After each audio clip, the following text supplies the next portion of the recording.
Good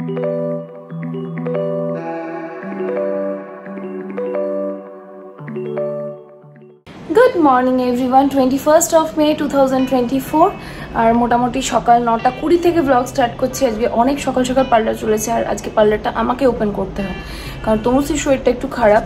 ও হঠাৎই বলে দিদি আমার শরীরটা ভীষণ খারাপ, ওই জন্য আমি যেতে পারছি না। সো ওপেন করার মতো মালতী এসে এখন মাঝে মাঝে ওপেন করে দেয় খুব অসুবিধা থাকলে, কিন্তু মালতীরও আজকে মায়ের ডাক্তার দেখাতে যাওয়ার আছে, তো ওই দিকটা ওকে পাঠাতে পারছি না। শুভলক্ষ্মী বলে একটা মেয়ে নতুন জয়েন করেছে আমার স্যালনে, সে আসে সাঁইথিয়া থেকে, তার আসতে একটু দেরি হয়। পার্লার টাইমে খোলা দরকার, আমি মানে খুলি বা অন্য কেউ, এই জিনিসটা আমি ভীষণ মেনটেন করি। আমার যেহেতু স্টাফেরা থাকে সেহেতু আমি আসতে দেরি করি, 10:30 11টা করি। বাট যেদিন এই ধরনের সমস্যা হয় আমি কিন্তু অবশ্যই মেক শিওর করি যে করুক আমি এখানে এসে যেন মানে পার্লারটা অ্যাটলিস্ট ওপেন করতে পারি। কারণ দেখো গুগলে দেওয়া থাকে টাইমিং, একটা ক্লায়েন্টও এসে ঘুরে যাক সেটা আমি একদমই পছন্দ করি না, এবং আমার স্টাফেদেরও খুব ভালোভাবে বলা আছে। তো আজকে আজকে সকালে ঘুম থেকে উঠেছিলাম, বাট ওই মাম্পি বলে যে আমার সঙ্গে জিম করে আর কি, ওয়ার্কআউট করে, সে সকাল দিকটা আসবে, তখন সে যখন আসছে না, তো আমি বিকেল দিকটাই আজকে ওয়ার্কআউট করতে যাব। একটা দিন একটু ঘুমিয়ে নিই, তো ওই জন্য একটু ঘুমিয়ে নিয়েছিলাম। তোমরা জানো আমার ঘুমটা খুবই কম হচ্ছে নাওয়াডেজ, তো ওই জন্য এইবার আমি তো সকালবেলা বুঝতে পারিনি যে তনুশ্রী আসবে না। এবার আমি বুঝতে পারছি না হাউ উইল আই ম্যানেজ, মানে আমি আদৌ জিম যেতে পারবো কিনা। কারণ দেখো মালতী সে শিখছে, শুভলক্ষ্মী সে মেয়েটা জানে কাজ, বাট একদমই নতুন, এদের ওপরে পার্লারটা ছেড়ে যাওয়ার একটা ব্যাপার। বাট দেখি যদি মাঝ ফাঁকে একটু টাইম পায় তো ওয়ার্কআউটটা করে আসবো। এখন আমি এসে পার্লার ওপেন করে দিলাম, অনেকটা সকালে এসে একটু ব্রেকফাস্ট নিয়েছি, বাট লাঞ্চে তো কোনো ব্যবস্থা নেই। তো দুপুরবেলা ওরা থাকবে, মাঝে গিয়ে লাঞ্চটা করে যদি মনে হয় যে বিকেল দিক করে আমি জিমটা করে একবারে আসবো বা এসে এখান থেকে একবার ওয়ার্কআউট করতে যাবো, তাহলে চলে যাবো। কারণ শুধু শুধু জিমটা কামাই করতে খুব কেমন লাগে। এখন আমার ভীষণ গিল ফিলিং হচ্ছে, সকালে তো উঠেছিলাম যাওয়ার জন্য, বাট চলে গেলেই ভালো হতো। বাট বুঝতে পারিনি যে এরকম একটা সিচুয়েশন হবে, কারণ তনুশ্রী থাকলে এখন আর কোনো সমস্যা হয় না, অনেকটা ট্রেন্ড, তো ও সমস্ত কিছু খুব ভালোভাবে বোঝে জানে, এটা হচ্ছে ব্যাপার। কিন্তু এরা একদমই নতুন, ক্লায়েন্টও এসে একটু হকচকিয়ে যাবে যে কে এসছে, তাদের কাছে হয়তো কাজ নিতে চাইবে না, এই সমস্ত সমস্যা কিন্তু হতে পারে। দেখি এখন কি হয়, মানে আগে তো পার্লারের দিকটা সামলাতেই হবে। ওয়ার্কআউট ইজ ভেরি ইম্পর্টেন্ট জানি, বাট উপায় না থাকলে কী করবো বলো। তো চলো আজকে দিনটা স্টার্ট করা যাক, আর হোপ আজকে ব্লগটা তোমাদের খুব খুব ভালো লাগবে। নিয়ে এসেছিলাম ব্রেকফাস্টটা করতে করতে, এইদিকে পার্লারে তখন সেই সময় বিশেষ ক্লায়েন্ট ছিল না, মানে ছিলই না আর কি। তো আমি এডিটটা সেরে নিলাম, করে ব্লগ এক্সপোর্ট করতে বসিয়ে দিলাম, কারণ আজকে সময় ছিল না, তোমরা সকাল থেকে জানো। তো এরই মধ্যে দেখলাম এক্সপোর্ট হয়ে গেছে, শুভলক্ষ্মী আছে, তো আমি পার্লারে একটুখানি আমার হালকা করে পেডিকিওর তো ঠিক না, পাটা একটু ক্লিন করে নেবো, তাহলে একটু ভালো হবে। এরপরে একদিন করবো সমস্ত সার্ভিস, আমাকে ওয়্যাক্সও করাতে হবে।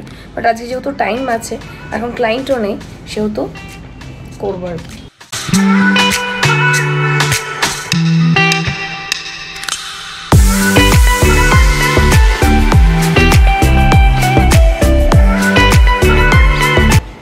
বাড়ি ফিরলাম আর এসে এখন একটু নারিয়েল পানি খাবো, খেয়ে স্নান করতে যাবো। বাপরে আজকে বাইরে যা গরম আছে, কিন্তু বেশ গরম আছে বাইরেটাতে। আর ওইদিকে মালতীরও ওর মাকে ডাক্তার দেখানো হয়ে গেছে, ওই দিক দিয়ে পার্লার চলে গেছে। তখন মোটামুটি পার্লারে দুজন স্টাফ রয়েছে, যদিও মালতী একদম নতুন, আর শুভলক্ষ্মী যে সে কাজ জানে। তো মোটামুটি দুপুরবেলা টাইম মনে হয় থাকতে হবে, যদি ইনকেস কিছু এমার্জেন্সি ওরা ডাকবে তো আমি এখান থেকে সোজা চলে যাবো। তোমাদের আগের দিনই বলছিলাম যে একটা স্পেসিফিক রুটিন ফলো করলে কিন্তু সব ঠিক হয়ে যায়। আমার মনে পড়ে 2 বছর আগেকার কথা, যখন একদম রুটিনলেস ভাবে চলতাম আর কি। আমি যেটা ইচ্ছে হতো খেতাম, যেটা যখন ইচ্ছে হতো খেতাম। তো এখন টাইমটাও মেনটেন করি আর সবকিছু রুটিন মাফিক হয় বলে কিন্তু আমি ডিফারেন্সটা খুব ভালো করে বুঝতে পারছি। তোমরা 2 বছর আগের ব্লগ মনে করলে একটু খুলে দেখো, সত্যি মানে মোটা না, পুরো ওবেস হয়ে গেছিলাম আর কি। তো যাই হোক, তোমাদের সঙ্গে গল্প করতে করতে এখানে একটা রুটি বানিয়ে নিলাম। রুটির সঙ্গে খেলাম মাছ, আর খেলাম ডিমের ভুর্জি আর কি, মাছের ডিমের ভুর্জি। এটা দিয়ে আজকে লাঞ্চটা করলাম, কারণ আলাদা তরকারি করাটা সম্ভব ছিল না, সময়ের একটু অভাব ছিল আর কি। আর মালতী অনেকটা সকাল সকাল রান্না করে দিয়ে যায় বলে একটা সুবিধে, যে এখানে ইউভি তো তখন স্কুলে ছুটি, তো ওরাও কিন্তু টাইম টু টাইম খেয়ে নিতে পারে। ব্লগ আপলোড করতে করতে খেতে খেতে প্রায় 3টে 15-20 বাচ্চা এখন।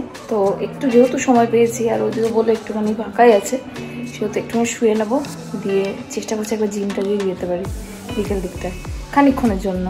সকালবেলাতে যাইনি, যে ভুল করলাম, কারণ আজকে তনুশ্রী আসেনি, তনুশ্রী ভীষণ শরীর খারাপ, আমার প্রবলেমটা ওটাই হয়ে গেছে। নলে আমি ভেবেছিলাম বিকেলবেলাতে জিম যাবো বলে সকালবেলাটা গেলাম, বাট এখন ওই একটা সমস্যা হয়ে গেল আর কি, মানে ও থাকলে আমার কোনো চিন্তা থাকে না, কিন্তু এরা দুজন নতুন তো একটু অসুবিধা হতে পারে আর কি, সেই জন্য।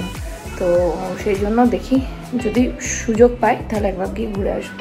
ভেবেছিলাম যে আজকে আমার জিমটা যাওয়া হবে না, 5টা বাজতে চলে আর টাইম চলে এসছে, পার্লারে কিছু কাজ করাচ্ছে, এরপর আমাকে দরকার ফেশিয়াল করানো আছে, যেটা এখন আমি আমার এই নতুন স্টাফেদের দিয়ে করাবো না, সেটা তাড়াহুড়ো করে রেডি হয়ে এখন বেরোচ্ছে পার্লারের জন্য। 9টা 4 আর এই জাস্ট একটু আগে কাজটা শেষ হলো, এখন আমি বাড়ি যাচ্ছি। বাড়ি গিয়ে তোমাদের সঙ্গে আজকে একটা হেলদি রেসিপি শেয়ার করব, আশা করি তোমাদের ভালো লাগবে। চিকেনের নয়, আজকে সয়াবিন দিয়ে একটা হেলদি রেসিপি শেয়ার করবো। তো চলো বাড়ি যাই, বাড়ি গিয়ে রেসিপি শেয়ার করি। আজকের মতো এখানেই শেষ। তো কালকে ভাবছি, কালকে যেহেতু তনুশ্রী আসবে, আমি সকাল দিকটা পার্লারটা নাও আসতে হয়, জিম যেমন করে যাই সেরকমই যাব, তাহলেই মোটামুটি সব ঠিকঠাক করে ফিক্স হবে। বাড়ি ফিরে সোয়া চিলি করলাম, আর রেসিপিটা তোমাদের সঙ্গে শেয়ার করে দিয়েছি। চোখ মুখ পুরো বসে গেছে, সকাল থেকে সকালবেলা উঠে গিয়ে পার্লার ওপেন করছি, এইগুলো এতটা করে অভ্যস্ত নয় তো সেই জন্য। তো যাক, কালকে অ্যাজ ইউজুয়াল যেমন জিম যাই তেমনিই যাবো। সোয়া চিলিটা রাত্রে শুধু সোয়া চিলি আর সম্ভবত একটা ডিম খেতে পারি, না ইচ্ছে হলে সেটাও হয়তো খাবো না। তো ওদের জন্য রুটির সঙ্গে সোয়া চিলি করলাম, একই সাথে করলাম। আর সোয়া চিলিটা বাড়িতেও সবাই খেতে বেশ ভালোবাসে। তো একটু পরে তোমাদের ডিনারটা শেয়ার করছি, বলেই তো দিলাম কি খাচ্ছি না খাচ্ছি, দেখেও নিলে তোমরা। তো আর তারপরে যতক্ষণে আমরা ডিনারটা করছি, তোমরা একবার সোয়া চিলির রেসিপিটা দেখে না, এটা তোমরা রুটি দিয়ে খেতে পারো, ফ্রাইড রাইস দিয়ে খেতে পারো, শুধু খেতে পারো। আমি একদম হেলদি ওয়েতে করে দেখিয়েছি, তোমাদের দেখলে খুবই কম তেল লেগেছে। তো যারা ওয়েট লস জার্নি ছিল তাদের জন্য কিন্তু এটা বেশ ভালো, যারা ভেজিটেরিয়ান তাদের জন্য ভালো, তো ওই জন্য শেয়ার করে। তো এখানে আমি বেশ কিছুটা সয়াবিন ঠান্ডা জলে ভিজিয়ে রেখেছে, দেন জল থেকে ওটাকে বার করে নিয়ে ভালো করে চিপে নিয়ে, কিন্তু একটু জল রাখা যাবে না আর কি। এরপর এর মধ্যে অ্যাড করেছি আদা রসুনের পেস্ট, সঙ্গে আছে গোলমরিচের গুঁড়ো, আর রয়েছে সঙ্গে এখানে কি বলে নুন, আর একটু এর মধ্যে দিয়েছি আমি সয়া সস। এরপর খানিকক্ষণ ম্যারিনেট করে রেখেছি। এরপর সামান্য এর মধ্যে আমি দিচ্ছি কর্নফ্লাওয়ার অ্যাড করছি, অ্যাড করে এটাকে হালকা করে মাখিয়ে নেবো। এরপর একটা প্যানের মধ্যে আমি এরকম একটু তেল দিয়ে দিলাম, খুবই সামান্য তেল দেবো। অনেকে ডিপ ফ্রাই করে, বাট আমি ডিপ ফ্রাই করবো না, ওটাকে হেলদি বানাচ্ছি করে। সোয়া যেটা ম্যারিনেট করে দিলাম, অনেকটা সোয়া তো দুটো ভাগে ভাগ করে একটা ভাগ এখন একটু হালকা সটে করে নেব। এই যে এখানে 1 মিনিট আমার ভাজা হয়েছে সয়াবিন, খুব কম তেলে বলে একটু ভাজতে অসুবিধা হয়েছে, বাকি এখানে আর 1 মিনিট ভাজা হচ্ছে। একটা আলাদা কড়াইয়ে সামান্য একটু তেল দিচ্ছি, খুব একটা বেশি দেবো না। তেলটা একটু গরম হলে এর মধ্যে দিয়ে দিচ্ছি রসুন কুচি, সঙ্গে একটু আদা কুচিও। এবার এটাকে একটু দেবো হালকা করে। দেখো তেল কিন্তু খুবই কম। এর মধ্যে একটু ভাজা ভাজা হয়ে গেলে দিয়ে দিয়েছি কাঁচা লঙ্কা, সঙ্গে এবার দিচ্ছি একটুখানি পেঁয়াজ। পেঁয়াজটা তোমরা একটু কম বেশি দিতে পারো। দিচ্ছি ক্যাপসিকাম, অ্যাড করছি নুন,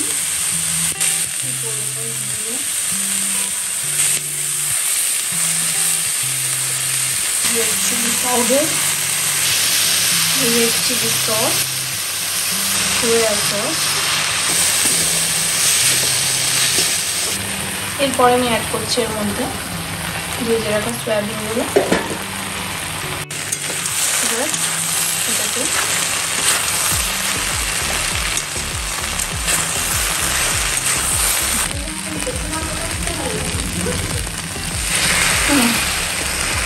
এর মধ্যে আমি অ্যাড করলাম সামান্য একটু কর্নফ্লাওয়ার স্লারি, অল্প করে, এটা দিতেও পারো নাও দিতে পারো, যাতে এটা একে অপরের গায়ে একটু স্টিক হয়ে যায় সেই জন্য।